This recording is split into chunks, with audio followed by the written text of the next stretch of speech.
Well, hello everyone. We are back out here in Berea for Brown's rookie camp, and there were guys everywhere. 50 tryout players, 11 first-year players, the 12 draft picks, and 4 undrafted free agents. So lots of bodies out there today, Tom. Yeah, a lot of people we didn't recognize either, other than those few draft picks. This was not a. I don't think this is a year where they had like an Isaiah Crowell or one like big name that you knew coming out. So it'll be interesting to see what happens with these guys, because Mary Kay, they had 3 or 4 guys that actually made this team last year and contributed who were tryout players. That's right. You just never know. These guys are open to it, and you can tell by all the players that are here for that opportunity.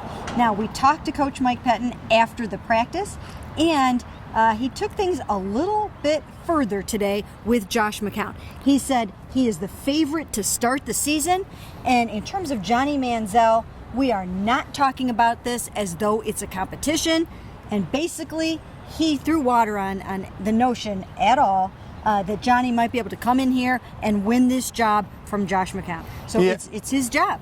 Yeah, it certainly looks as that it's going to be that way.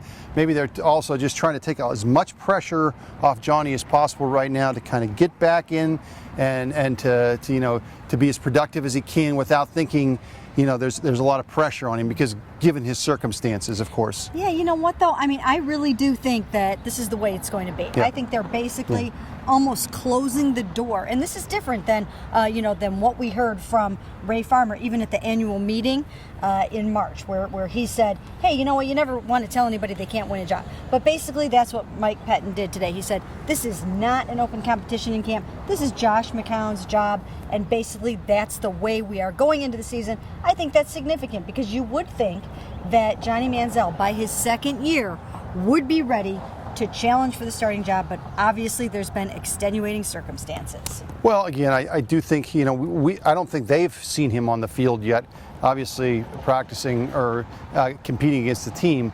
But again, I do think that you're right. I think I don't doubt at all that McCown's going to get the first crack to be the quarterback, and then they'll just see where Johnny is last year. But it's certainly a lot different than a year ago when he was competing for the job going into training camp. Yeah, and you know what?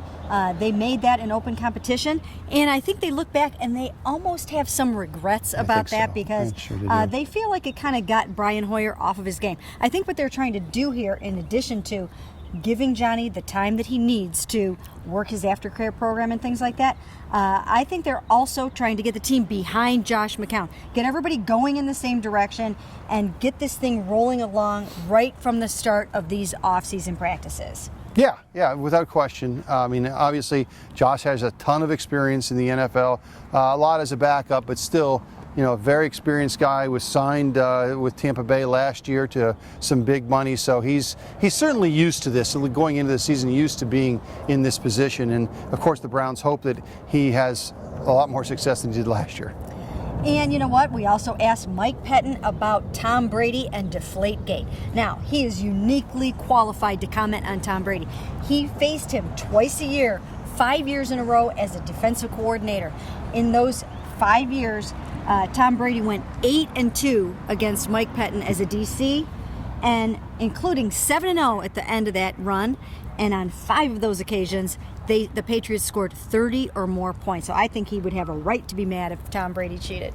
Yeah, I mean, that's the whole thing. As we talked about, Mary Kay, you don't know how far back this goes. Everyone talks about the AFC Championship game, but in the kind of some of the stuff that came out of the Wells report was that it certainly sounds like it had been happening in the past too. So we'll see where it goes. And it was some very interesting comments from Mike Pettine today. Yeah, I mean, he made it clear that he doesn't know for sure how this is going to play out, but he did say I lose a lot of respect for people who cheat. So I think we know what he was trying to say there.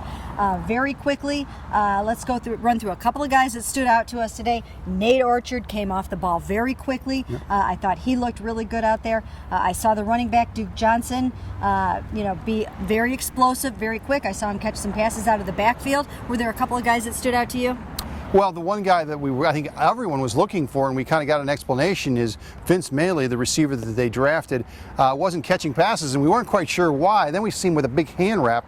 What's happened is he broke his thumb at the Senior Bowl, he explained to us, and it sounds like maybe it took a while for that to actually be diagnosed. There was no timetable on when he was going to start catching passes. Right now, he's just running patterns. Yeah, you know what? I mean, from the way that I had been reading about it, is that they discovered it at the NFL Combine in late February. So I don't know if he ended up undergoing a procedure on it or not, but he should probably be, I would think, ready by training camp, which would be good because, as we know, he was the only receiver drafted by the Browns. So lots more to come tomorrow out here at rookie camp, and we will have it all for you right here on cleveland.com.